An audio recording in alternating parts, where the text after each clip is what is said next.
Hello, my name is Beverly Jennings. I'm a master naturalist and I'm going to speak to you about our local oysters. This is a picture of a typical early oyster factory, just a small building and in this case one person out front. Oysters have been here since long before the first inhabitants, and we know that the first inhabitants were here for a very long time from shell middens, but that's a whole nother story. Oyster factories were very plentiful. We had over 147 of them in the Beaufort County area. This map can be seen at the Port Royal Sound Maritime Center and at the Coastal Discovery Museum. The oysters were canned in cans like this, and now oysters are being farm raised. When they're farm raised, the spat, which are the little eggs, are started in these tubs, and then they're about this size. They are then moved in containers like this, to baskets. And the baskets are then put in the water, and they are kept underwater the whole time. They're not intertidal. Here are baskets being put in a farm. This is Andrew Carmine's operation, which is shell ring. There's also a Majoni farming, and there's one in the May River, and here more baskets that are being raised. The oyster, when it is a spat, is tiny, and it eventually floats down to where it's going to attach to a particular structure, whether it be a cluster or a bamboo pole. And these little spat, when they attach, they are originally symmetrical.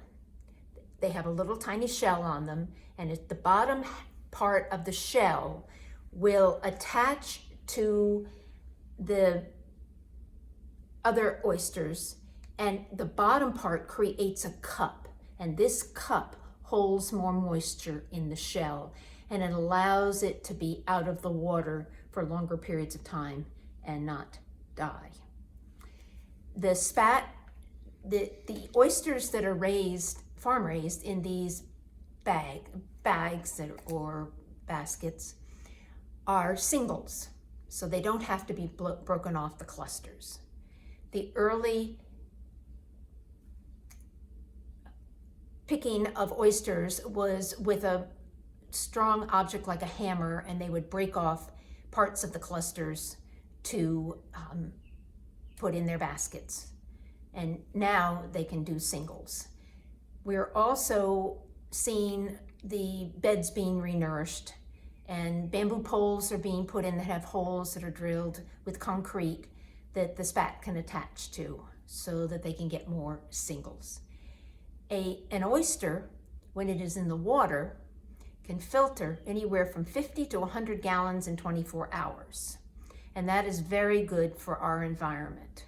Unfortunately, runoff from fertilizers and other pollutants are not good for some of the oyster beds and have killed them.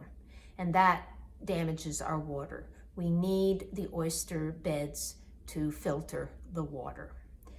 The old days, they were young children, and like this, who were shucking oysters in the morning and in the evening. They didn't go to school.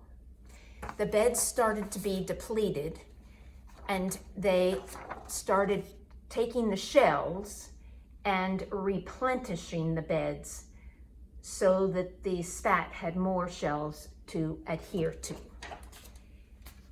It is interesting to see how they used to pick the oysters, and the tongs they used were very heavy. The boats were very heavy with flat bottoms. And the oysters that we get here in the South are a totally different flavor than the oysters you might get at Edisto, Chesapeake, Fisher's Island, New York, which is one of the largest spat harvesting places. They share their seeds. And they also are helping in New York, which originally had huge beds, and they got so polluted that they have not been able to harvest oysters up there.